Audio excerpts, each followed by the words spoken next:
Guys कैसे हैं। आशा करता हूँ आप लोग अच्छे होंगे।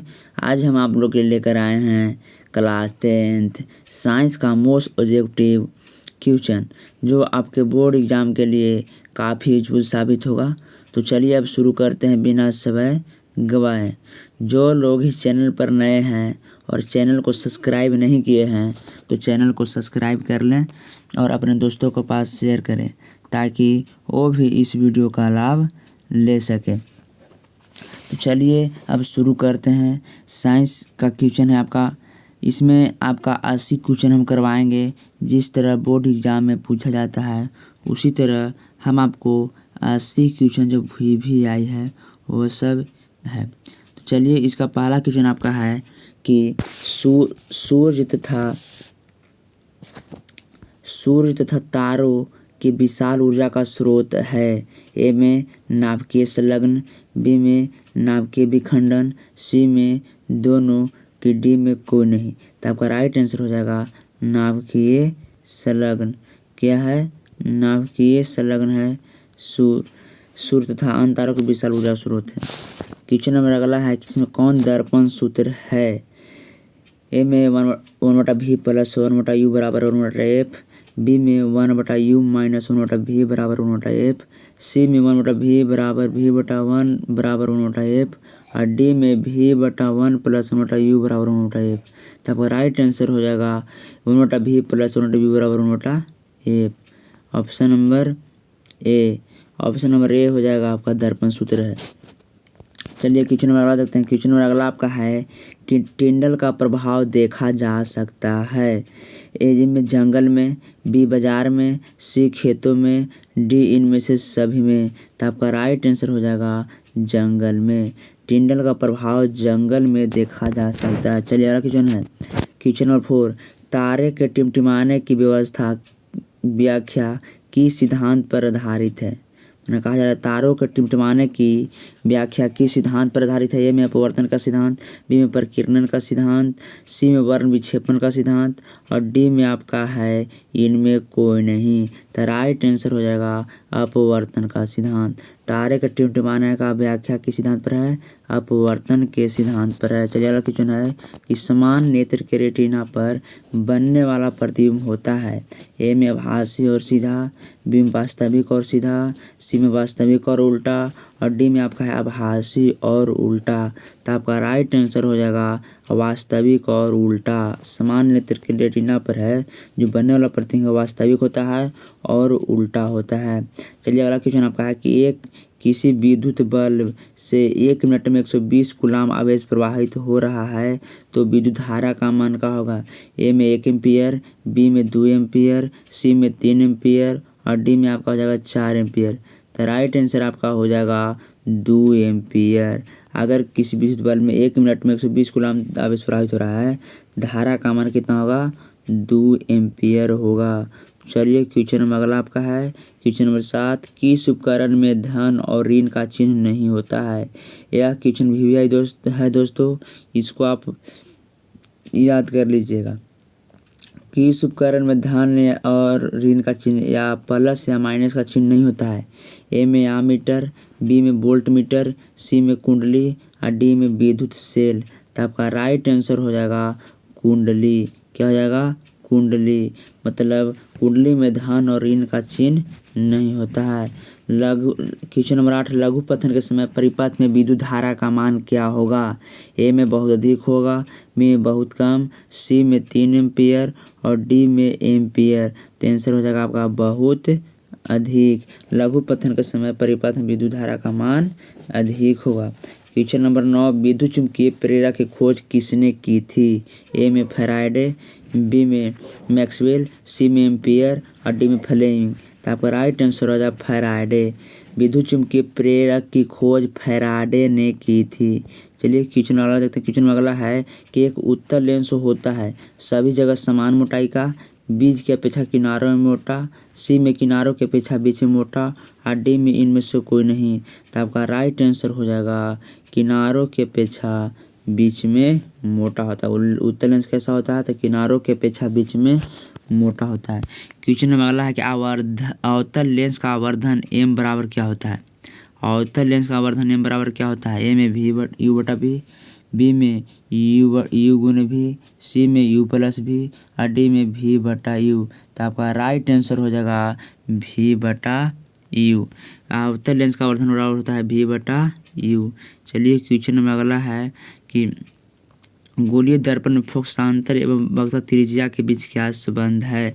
गोलीय दर्पण में फोकसांतर एवं वक्रता त्रिज्या क्या संबंध है? ए में आर बराबर 2f, बी में एफ बराबर आर, सी में एफ बराबर 2/r और डी में आर बराबर 8f बटा 2। तो आपका राइट आंसर हो जाएगा आर बराबर 2f। क्या होगा? गोलीय दर्पण के संबंध है तो आर बराबर 2f। चलिए क्वेश्चन नंबर अगला देखते हैं। क्वेश्चन नंबर अगला है मानव नेत्र में ए में किसी प्रकार का लेंस नहीं होता है, बी में अवतल लेंस होता है, सी में उत्तल लेंस होता है और डी में उत्तल दर्पण होता है। तो आपका राइट आंसर हो जाएगा उत्तल लेंस होता है। मानव नेत्र है उसमें उत्तल लेंस होता है। चलिए अगला क्वेश्चन है क्वेश्चन नंबर 14 देखते हैं। क्वेश्चन नंबर 14 है मानव नेत्र वस्तु का प्रतिबिंब में किस भाग पर बनता है? जो मानव नेत्र है वो वस्तु का प्रतिबिंब किस भाग पर बनता है? ए में कॉर्निया, बी में आइरिस, सी में रेटिना और डी में पुतली। तो आपका राइट आंसर हो जाएगा रेटिना। पुतली का कहाँ बनता है प्रतिबिंब? तो रेटिना पर बनता है। चलिए क्वेश्चन नंबर अगला क्वेश्चन नंबर 15 है कि विद्युत जनित्र का सिद्धांत आधारित है ए में विद्युत धारा के ऊष्मीय प्रभाव पर, बी में प्रेरित विद्युत पर, सी में विद्युत चुम्बकीय प्रेरण पर और डी आपका है प्रेरित चुंबकत्व पर। तो आपका राइट आंसर हो जाएगा विद्युत चुम्बकीय प्रेरण पर। जो विद्युत जनित का सिद्धांत है किस पर आधारित है? विद्युत चुम्बकीय प्रेरण पर। चलिए क्वेश्चन नंबर अगला है क्वेश्चन नंबर 16 कि निम्न में से कौन बायोगैस ईंधन का स्रोत नहीं है? कौन बायोगैस ईंधन का स्रोत नहीं है? ए में लकड़ी, बी में गोबर गैस, सी में नाभिकीय ऊर्जा और डी में कोयला। तो आपका राइट आंसर हो जाएगा नाभिकीय ऊर्जा। नाभिकीय ऊर्जा है जो बायोगैस ईंधन का स्रोत नहीं है। अब प्रमुख रूप से कौन है? तो प्रमुख रूप से आपका है गोबर। समझे? चलिए अगला क्वेश्चन आपका है कि जीवाश्म ईंधन का उदाहरण कौन है? ए में कोयला, बी में लकड़ी, सी में गोबर गैस और डी में यह सभी। तो आपका राइट आंसर हो जाएगा कोयला। जीवाश्म ईंधन कौन है? तो कोयला है इसमें। चलिए क्वेश्चन नंबर अगला आपका है कि जिस वस्तु से प्रकाश निकलता है उसे क्या कहा जाता है? ए में प्रकाश स्रोत, बी में किरण पुंज, सी में दीप्तमान वस्तु और डी में सभी। तो आपका राइट आंसर हो जाएगा प्रकाश स्रोत। जिस वस्तु से प्रकाश निकलता है उसे प्रकाश स्रोत कहा जाता है। चलिए क्वेश्चन नंबर 19 क्वेश्चन नंबर 19 है कि खतरे के संकेत का प्रकाश किस रंग का होता है? ए में पीला, बी में हरा, सी में नीला और डी में लाल। तो यह क्या हो जाएगा? यह लाल हो जाएगा। यह आप लोग जानते ही होंगे। चलिए क्वेश्चन नंबर अगला देखते हैं। कहा जा रहा है कि 1 जूल और 1 सेकंड के अनुपात को क्या कहते हैं? 1 जूल और 1 सेकंड अनुपात को क्या कहते हैं? 1 वोल्ट, 1 कूलाम, 1 मीटर, 1 वाट। तो आपका राइट आंसर हो जाएगा 1 वाट। 1 वाट हो जाएगा। चलिए क्वेश्चन वाला देखते हैं। चुंबकों के सजातीय ध्रुवों के बीच परस्पर ए आकर्षण होता है, बी प्रतिकर्षण होता है, सी कभी आकर्षण कभी प्रतिकर्षण और डी इनमें कोई नहीं। तो आपका राइट आंसर हो जाएगा प्रतिकर्षण होता है। चुंबकों के सजातीय ध्रुवों के बीच क्या होता है? प्रतिकर्षण होता है। चलिए अगला क्वेश्चन आपका है कि विद्युत मोटर परिवर्तित करता है। ए में यांत्रिक ऊर्जा को विद्युत ऊर्जा में, बी विद्युत ऊर्जा को यांत्रिक ऊर्जा में, सी रासायनिक ऊर्जा को विद्युत ऊर्जा में और डी आपका विद्युत ऊर्जा को रासायनिक ऊर्जा में। तो आपका राइट आंसर हो जाएगा विद्युत ऊर्जा को यांत्रिक ऊर्जा में। क्या करता है? विद्युत ऊर्जा को यांत्रिक ऊर्जा में परिवर्तित करता है, विद्युत मोटर करता है। यही पूछ सकता है कि विद्युत ऊर्जा को यांत्रिक ऊर्जा में परिवर्तित कौन करता है? तो विद्युत मोटर। और आप एक और पूछेगा कि यांत्रिक ऊर्जा को विद्युत ऊर्जा में कौन करेगा? तो हो जाएगा कुछ डायनमो। याद रखिएगा। चलिए अगला क्वेश्चन आपका है कि लेंस की क्षमता का ऐसा ही मात्रक है। ए में cm, बी में cm-1, सी में m के पावर -1 और डी में m, तो आपका राइट आंसर हो जाएगा m के पावर -1। इसको अगर ऐसे नहीं देगा अगर डाईऑप्टर क्या रहता है, डाईऑप्टर दिया रहेगा। चलिए क्वेश्चन में अगला देखते हैं। आकाश का रंग नीला क्यों प्रतीत होता है? ए में प्रकाश के अपवर्तन के कारण, बी प्रकाश के प्रकीर्णन के कारण, सी प्रकाश के परावर्तन के कारण और डी इनमें से कोई नहीं। तो आपका राइट आंसर हो जाएगा प्रकाश के प्रकीर्णन के कारण। जो प्रकाश का रंग जो नीला दिखा देता है वह प्रकाश के प्रकीर्णन के कारण। अगला क्वेश्चन आपका है, विद्युत चुम्बकीय प्रेरण की खोज किसने की थी? ए में मैक्सवेल ने, बी में फैराडे ने, सी में एम्पियर ने, डी फ्लेमिंग ने। तब आपका राइट आंसर हो जाएगा फैराडे ने। विद्युत चुम्बकीय प्रेरण की खोज किसने की थी? फैराडे ने की थी। क्वेश्चन नंबर अगला आपका है कि प्रतिबिंब का आकार हमेशा वस्तु के बराबर है तो दर्पण क्या होगा? ए में उत्तल, बी में अवतल, सी में समतल और डी में समतल या उत्तल। तो आपका राइट आंसर हो जाएगा समतल। प्रतिबिंब का आकार हमेशा वस्तु के आकार के बराबर हो तो दर्पण क्या होगा? समतल होगा। चलिए क्वेश्चन नंबर अगला देखते हैं। क्वेश्चन नंबर 27 आपका है, 1 किलोवाट बराबर क्या होता है? ए में 3.6 × 10⁻6 जूल, बी में 3.0 × 10⁻5 जूल, सी में 3.6 जूल और डी में 3.0 जूल। तो आपका राइट आंसर हो जाएगा ए कि 3.6 × 10⁻6 जूल। क्वेश्चन नंबर अगला आपका है कि एथेनोइक अम्ल को सामान्यतः क्या कहा जाता है? ए में सिट्रिक अम्ल, बी में एसिटिक अम्ल और सी में बेंजोइक अम्ल और डी में टारटरिक अम्ल। तो आपका राइट आंसर हो जाएगा एसिटिक अम्ल। एथेनोइक अम्ल को सामान्यतः एसिटिक अम्ल कहा जाता है। चलिए क्वेश्चन में अगला है आपका कि भारतीय संगीत प्रणाली में संगीत के कितने सुर होते हैं? ए में 5, बी में 6, सी में 7 और आपका है डी में 8।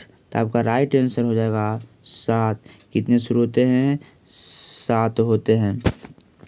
चलिए क्वेश्चन में अगला है 30 कि वायुरोधी बर्तनों में खाद्य सामग्री रखने में उपचयन की गति हो जाती है।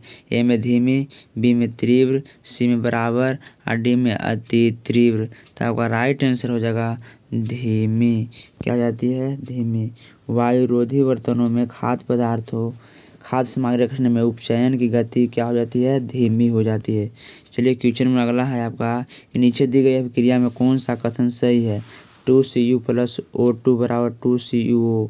ए में कॉपर की ऑक्सीकरण हो रहा है, कॉपर का अवकरण हो रहा है, सी में कॉपर का नाइट्रेशन हो रहा है और डी में ए और बी दोनों हो रहा है।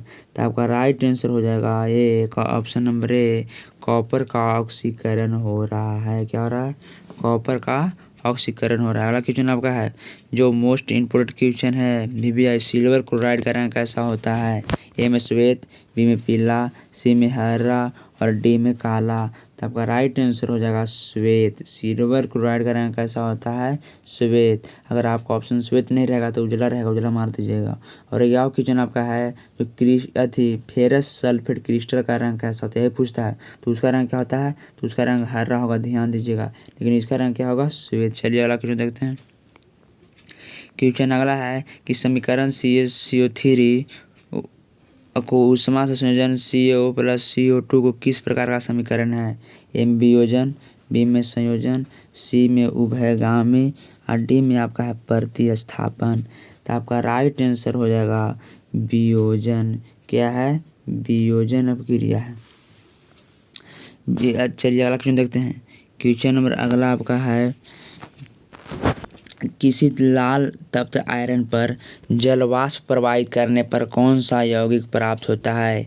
ए में FeO, बी में Fe2O3, सी में Fe3O4 और डी में आपका हो जाएगा FeS। तो आपका राइट आंसर हो जाएगा ऑप्शन नंबर सी, Fe3O4। किसी लाल तप्त आयरन पर जल वाष्प प्रवाहित करने पर जो प्राप्त होता है Fe3O4 प्राप्त होता है। क्वेश्चन में अगला है कि हमारे शरीर में pH कितने परास के बीच कार्य करता है? ए में 6.0 से 6.8, बी 7.0 से 7.8, सी 2.1 से 3.8 और डी है कि 5.1 से 5.8। आपका राइट आंसर हो जाएगा 7.0 से 7.8।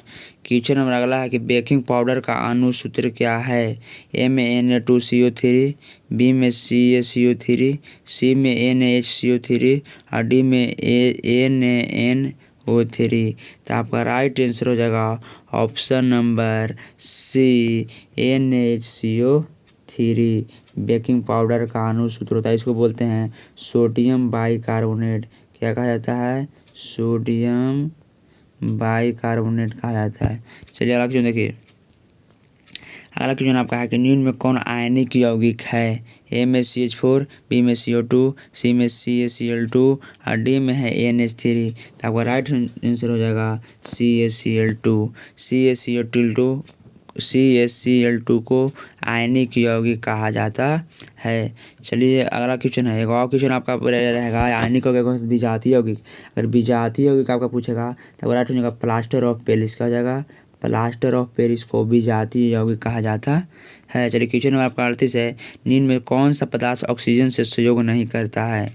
कौन सा पदार्थ ऑक्सीजन से सहयोग नहीं करता है। ए में तांबा, बी में गोल्ड, सी में जिंक और डी में पोटेशियम। तो आपका राइट आंसर हो जाएगा गोल्ड। गोल्ड यानी सोना। सोना है जो आपका ऑक्सीजन से सहयोग नहीं करता। चलिए अगला क्वेश्चन आपका है कि शुद्ध सोना को व्यक्त किया जाता है। ए में 22 कैरेट, 24 कैरेट, 20 कैरेट या 12 कैरेट। आपका राइट आंसर हो जाएगा शुद्ध सोना को 24 कैरेट में व्यक्त किया जाता है। और एक क्वेश्चन और याद रखिएगा दोस्तों, अगर पूछेगा कि आभूषण बनाने में कितने कैरेट सोना का प्रयुक्त होता है तो वह होता है 22 कैरेट का। लेकिन जो शुद्ध सोना होता है वो होता है 24 कैरेट का। चलिए क्वेश्चन नंबर अगला है कि वायुमंडल में CO2 गैस की उपस्थिति है। ए में 0.01%, बी में 0.05%, सी में 0.03% और डी में 0.02%। आपका राइट आंसर हो जाएगा 0.03% हो जाएगा। चलिए क्वेश्चन नंबर अगला है कि सल्फ्यूरिक अम्ल का अणु सूत्र क्या होता है। ए में H2H2OH7, H2SO4, सी में आपका है H2H2O3 और डी में है H2H2O8। तो आपका राइट आंसर हो जाएगा H2SO4। सल्फ्यूरिक अम्ल का अणु सूत्र क्या होता है? H2SO4 होता है। क्वेश्चन नंबर आपका अगला है 42, कार्बोक्सिलिक एसिड समूह कौन है। -COH बोलते हैं, इसको डॉट बोलते हैं, और COOH, CO पिंडी में है .NH2। तो आपका राइट आंसर हो जाएगा option number B .COOH। Option number COOH हो जाएगा। कार्बोक्सिलिक एसिड समूह कौन है? COOH। चलिए क्वेश्चन नंबर आपका 43 है कि ओजोन के एक अणु में ऑक्सीजन के परमाणु की संख्या कितनी होती है। ओजोन के एक अणु में ऑक्सीजन के परमाणुओं की संख्या कितनी होती है। ए में 1, बी में 2, सी में 3 और डी में 4। तो आपका राइट आंसर हो जाएगा 3। इसका मतलब समझते हैं ओजोन का जो सूत्र होता है वह होता है O3। तो वही पूछ रहा है कि ओजोन के एक अणु में ऑक्सीजन कितने परमाणु होते हैं, तो कितने होते हैं? 3। यह 3 होता है। चलिए मैंने O+। क्वेश्चन आपका अगला है कि आवर्त सारणी में कितने आवर्त होते हैं, मैंने 36 पंक्तियाँ। ए में 5, बी में 6, सी में 7 और डी में 4। आपका राइट आंसर हो जाएगा 7। अगला क्वेश्चन आपका है कि सल्फेट अर्ध हाइड्रेट या हेमी हाइड्रेट का अन्य नाम क्या है।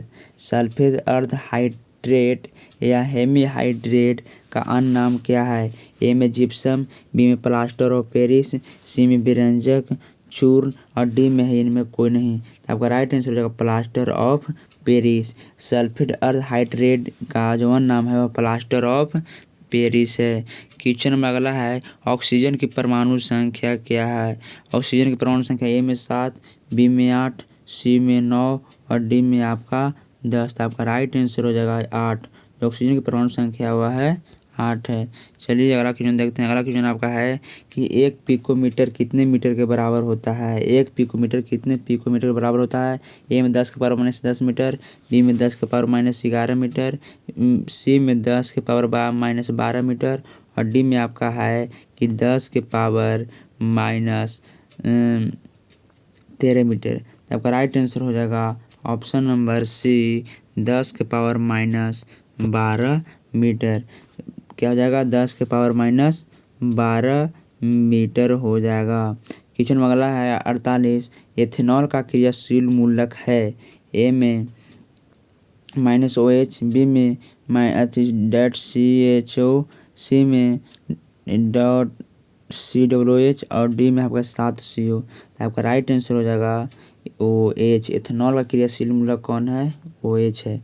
चलिए क्वेश्चन में अगला देखते हैं। क्वेश्चन में अगला आपका है कि किसी भी क्रिया में भाग लेने वाले पदार्थ क्या कहलाते हैं? ऑक्सीकारक, अवकारक, अभिकारक की प्रतिफल। तो जो भाग लेने वाला पदार्थ होते हैं वो होते हैं अभिकारक, और जो नया पदार्थ बनता है क्या बनता है? नया, वह होता है प्रतिफल। क्वेश्चन में चलिए अगला क्वेश्चन है कि साधारण नमक का रासायनिक सूत्र क्या है? ए में NaOH, NaCl, सी में CaCO3 और डी में Na2CO3। तो आपका राइट आंसर हो जाएगा NaCl। साधारण नमक का रासायनिक सूत्र है जो आपका हो जाएगा NaCl। चलिए अगला क्वेश्चन है, निम्न में कौन मुक्त बायोगैस है? यह क्वेश्चन आपको हम पहले ही बता चुके हैं। इनमें कौन मुक्त बायोगैस है? मुक्त ऐसे तो बड़ी है, जैसे कोयला भी है, जैसे गोबर गैस है, कौन मुक्त बायोगैस है? H2, बी में CH4, सी में C2H6 और डी में C4H10। आपका राइट आंसर हो जाएगा CH4 है जो बायोगैस, इसको मुख्य रूप से बोलते हैं, इसको हिंदी में बोलते हैं मीथेन। क्या बोलते हैं? मीथेन। क्या कहा जाता है? मीथेन। चलिए अगला क्वेश्चन। क्वेश्चन में अगला है पोटेशियम की परमाणु संख्या क्या है? ए में 19, बी में 20, सी में 23 और डी में 35। तो आपका राइट आंसर हो जाएगा 19। जो पोटेशियम की परमाणु संख्या हुआ 19। अगला क्वेश्चन है क्वेश्चन नंबर 53। क्वेश्चन 53 है कौन दुर्बल अम्ल है?